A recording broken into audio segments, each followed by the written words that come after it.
Hello दोस्तों, कैसे हैं आप लोग। हमारे लॉजिकल स्टडी क्लासेज में आपका स्वागत है। आज हम बात करेंगे जीके के उन टॉप क्वेश्चन के बारे में जो एग्ज़ाम में बार बार पूछे जाते हैं। लेकिन सेशन शुरू करने से पहले इस चैनल को सब्सक्राइब करें, वीडियो अच्छी लगे तो लाइक करें, कमेंट करें और इस वीडियो को ज़्यादा से ज़्यादा लोगों तक शेयर करें। तो चलिए शुरू करते हैं। आज का हमारा पहला प्रश्न है, अस्थियों के अध्ययन को क्या कहा जाता है। हिस्टोलॉजी, पोमोलॉजी, ऑस्टियोलॉजी या न्यूमिस्मैटिक्स। तो इस प्रश्न का सही उत्तर है ऑस्टियोलॉजी। अस्थियों के अध्ययन को ऑस्टियोलॉजी कहा जाता है। बात करें बाकी ऑप्शन की, तो हिस्टोलॉजी ऊतकों के अध्ययन को कहा जाता है, वहीं फलों के अध्ययन को पोमोलॉजी और सिक्कों के अध्ययन को न्यूमिस्मैटिक्स कहा जाता है। हमारा अगला प्रश्न है, मुखबरात किस देश की गुप्तचर संस्था का नाम है। अमेरिका, इजराइल, इराक या मिस्र। तो इस प्रश्न का सही उत्तर है मिस्र। मुखबरात मिस्र की गुप्तचर संस्था का नाम है। वहीं बात करें अमेरिका की गुप्तचर संस्था का, तो यहाँ की गुप्तचर संस्था CIA है। इजराइल की गुप्तचर संस्था मोसाद और अल मुखबरात इराक की गुप्तचर संस्था का नाम है। इसी तरह इंडिया की IB और रॉ है। चलिए अगले प्रश्न में चलते हैं। कौन सी नदी भारत में पश्चिम की ओर बहती है। गंगा और यमुना, कृष्णा और साबरमती, नर्मदा और ताप्ती, माही और नर्मदा। तो इस प्रश्न का सही उत्तर है नर्मदा और ताप्ती। नर्मदा और ताप्ती नदियाँ भारत में पश्चिम की ओर बहने वाली नदी है। बात करें गंगा और यमुना की, तो यमुना गंगा की सबसे बड़ी सहायक नदी है जो प्रयागराज में गंगा से आकर मिलती है। हमारा अगला प्रश्न है, ईसा मसीह का जन्म कहाँ हुआ था। यरूशलेम, बेथलहेम, नागरकोटी या एथेंस। तो इस प्रश्न का सही उत्तर है बेथलहेम। ईसा मसीह का जन्म बेथलहेम में हुआ था। हमारा अगला प्रश्न है, सबसे विशालतम रेगिस्तान कौन है। थार, सहारा, गोबी या गिब्सन। सबसे विशालतम रेगिस्तान कौन है। थार, सहारा, गोबी या गिब्सन। तो इस प्रश्न का सही उत्तर है सहारा। सहारा मरुस्थल विश्व में सबसे बड़ा रेगिस्तान है। वहीं बात की जाए अगर थार की, तो ये भारत की सबसे बड़ी रेगिस्तान है। गोबी एशिया की सबसे बड़ी रेगिस्तान है जो मंगोलिया और चीन के बॉर्डर पे पाई जाती है। वहीं गिब्सन ऑस्ट्रेलिया का एक मुख्य रेगिस्तान का नाम है। हमारा अगला प्रश्न है, हरियाणा हरिकेन किस खिलाड़ी को कहा जाता है। सचिन तेंदुलकर, शोएब अख्तर, वीरेंद्र सहवाग या कपिल देव। तो इस प्रश्न का सही उत्तर है कपिल देव। हरियाणा हरिकेन कपिल देव को कहा जाता है। बात की जाए सचिन तेंदुलकर की, तो इन्हें मास्टर ब्लास्टर या बॉम्बे बम्बर के नाम से जाना जाता है। वहीं शोएब अख्तर को रावलपिंडी एक्सप्रेस और वीरेंद्र सहवाग को मुल्तान का सुल्तान कहा जाता है। हमारा अगला प्रश्न है, नासिक किस नदी के किनारे स्थित है। गोदावरी, गंगा, कृष्णा या हुगली। नासिक किस नदी के किनारे स्थित है। गोदावरी, गंगा, कृष्णा या हुगली। तो इस प्रश्न का सही उत्तर है गोदावरी। नासिक गोदावरी नदी के किनारे स्थित है। बात की जाए गंगा के किनारे बसे शहरों में, तो इनमें प्रमुख है वाराणसी, हरिद्वार, कानपुर और प्रयागराज। वहीं कृष्णा नदी के किनारे अमरावती, विजयवाड़ा, गुंटूर, कुर्नूल और मछलीपट्टनम जैसे बड़े शहर मौजूद हैं। अगर बात की जाए हुगली की, तो हावड़ा और कोलकाता जैसे बड़े शहर यहाँ मौजूद हैं।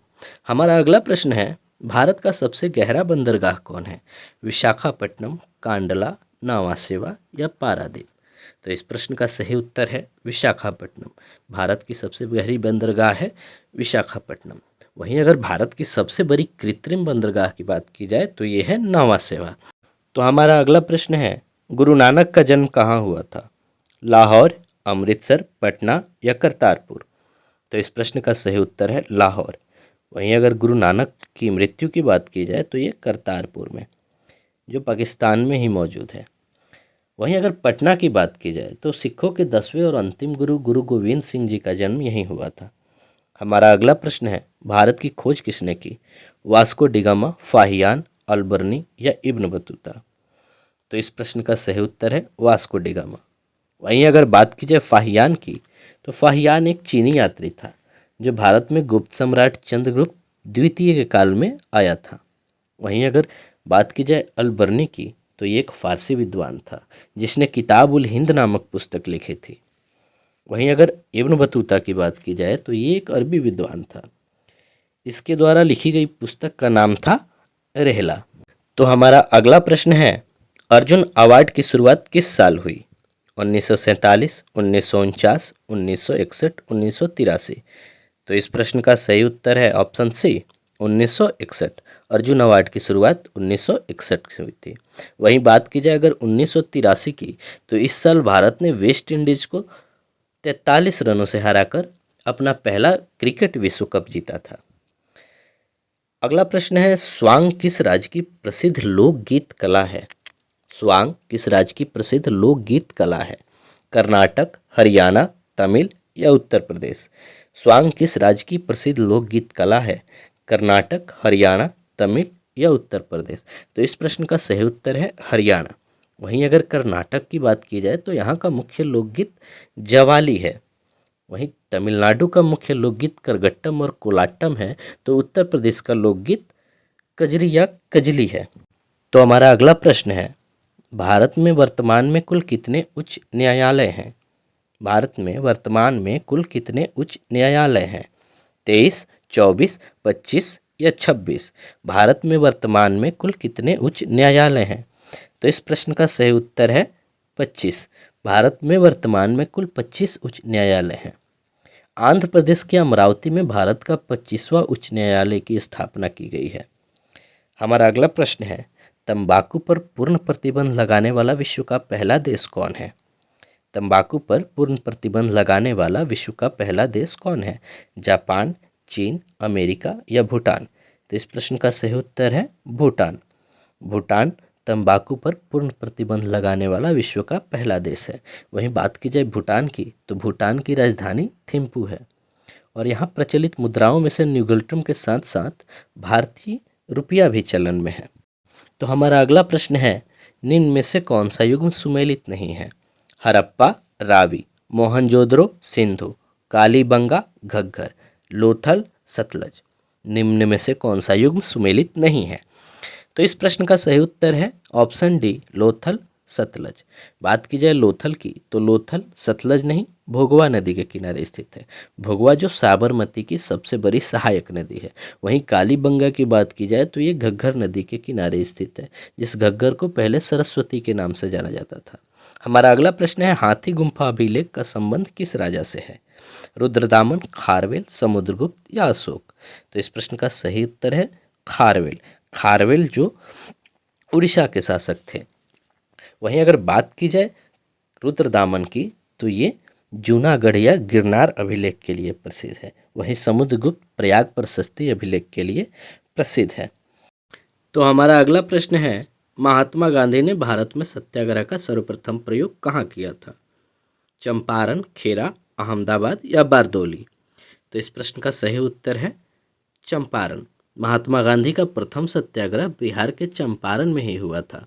वहीं अगर खेरा आंदोलन की बात की जाए तो 1918 में गांधी जी ने गुजरात के खेरा जिले में इसका नेतृत्व किया था।